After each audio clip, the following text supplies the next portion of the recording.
अस्सलाम वालेकुम। ये होती है फार्मिंग असल।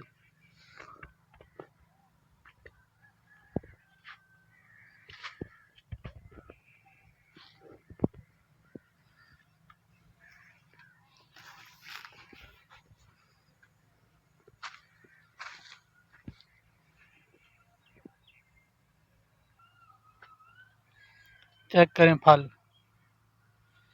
ना इसको खादें ज़्यादा लगी हुई हैं ना कोई इस पे स्प्रे पड़े। ऑर्गेनिक तरीके से कुछ काम शुरू किया हुआ इसके ऊपर